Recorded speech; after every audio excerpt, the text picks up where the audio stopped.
Hey, I'm Jeremy Joo. I'm the founder of JDH Projects, a furniture, spaces, and object design studio here in Toronto. I'm a Korean-Canadian artist, and I'm here with Sharp and ECCO today to talk a bit about my design process and to look at a couple of my pieces. I started my design journey in fashion. I did a collection of jeans, and then I moved into antique restoration where I was working under a master artisan from Milan, and he taught me how to preserve and refinish antiques from the 18th, 19th century and to bring them back to a former glory without stripping away the patina.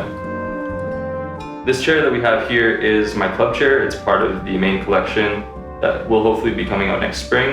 It is a white oak club chair with some shelving on the side and natural veg tan leather. Natural veg tan is amazing because it is the cleanest way to tan leather. It also shows a lot of wear and tear over the years, which develops a beautiful patina that invites the user to be part of the design experience.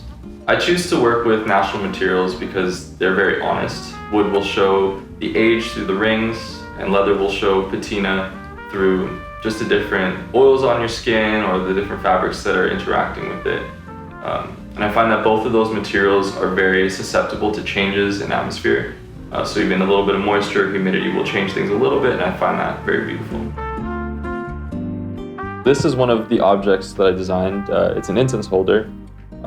It's a wood frame with a raw iron bowl. This was one of the pieces that kind of just struck me in the middle of the night. It was like 3 a.m. I woke up, I drew in my sketchbook real quick. It was one of the pieces that I find that a lot of people really enjoy. It's part of a lot of people's daily rituals, and it's definitely part of mine as well.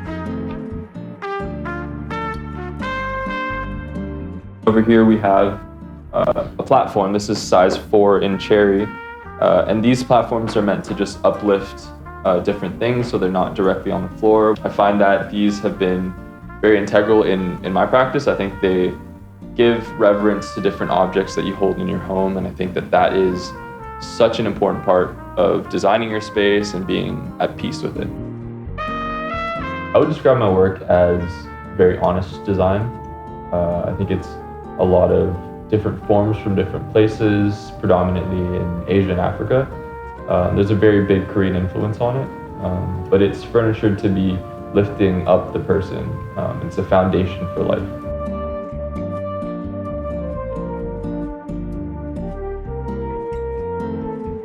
I'm sitting on the reading bench right now. This is actually the first piece ever designed within my collection. It started out as a bench for a friend's cafe that they opened in Hamilton, and it's evolved into one of the more central pieces in the collection. You can see a lot of the same design motifs between the reading bench and the club chair, and the sofa and different elements. This one is meant to be a place where you can put your coffee down, put your book down, and it's not within your seating distance. It's a little separate, and I think the different zones within the piece are very important. It's also a low-seated bench, and I find that it's kind of the perfect position to read in. I'm a Korean artist born in Canada.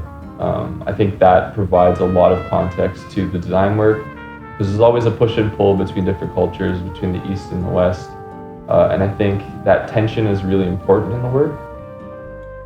Having spent a lot of childhood memories eating on the floor at very low tables and sitting very low to the ground, I think there's a lot of value in bringing that culture here.